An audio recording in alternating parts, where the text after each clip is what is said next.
All right, so in this milestone recap video, we're going to recap over or review over the Reconstruction era. So remember, the reconstruct means to build again. So this era in American history was America trying to rebuild itself after the Civil War. So remember Lincoln, Johnson, and Congress's Reconstruction plan. So they each had a plan on how to pretty much bring the South back to the Union. So Lincoln and Johnson's plan were pretty much similar.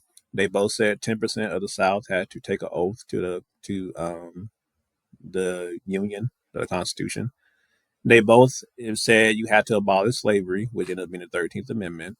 Now, Congress felt like Lincoln and Johnson were being too soft on the South, and they wanted to punish the South because they felt like had they never pulled away from the Union, we wouldn't have been in the war in the first place. So they wanted to make sure not only did the South feel the heat from them, they also wanted to make sure African Americans got their just due rights. So remember the Reconstruction Amendments, the 13th, 14th, 15th Amendment? The 13th Amendment abolished slavery in all of America. The 14th Amendment granted anyone born in the U.S. citizenship rights. So remember the Dred Scott case from the last video where the Supreme Court ruled that slaves were not right. They had no rights. They were property. So the 14th Amendment being passed overruled that Dred Scott ruling. And then the 15th Amendment granted all men, regardless of race, the right to vote.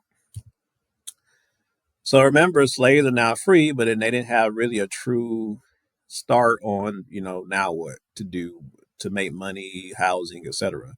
So many of them turned to sharecropping and tenant farming. So remember, a sharecropper owned neither land or equipment, but tenant farmers owned their own land and I'm sorry, not land, owned their own equipment and animals, but not their own land. So what they would do is they would still work the fields, picking cotton or etc. with on the landowner's land. They would just pay or give the landowner a piece of their profit and or crops in exchange for again renting the equipment, animals, land, housing. Now, of course, landowners will hike up the price. So really, in sharecropping and tenant farming, it was they stayed in debt to them. It was they never really prospered from that system. Only one who really prospered was, of course, the landowner. Then you have the Freedmen's Bureau and the KKK. So remember the Freedmen's Bureau, they were sent here to not really sent here, but they were that was a group that was organized to help poor whites and newly freed slaves. They also established a lot of our HBCU schools that we still have today, and I misspelled it there, so ignore that. They also provided legal aid and medical aid to poor whites and newly freed slaves.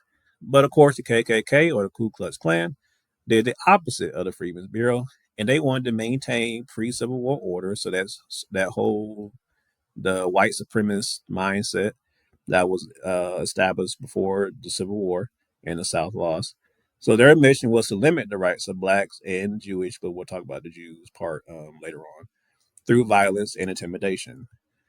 And then last thing, remember the 33 black legislators that were removed from Congress of the Georgia General Assembly?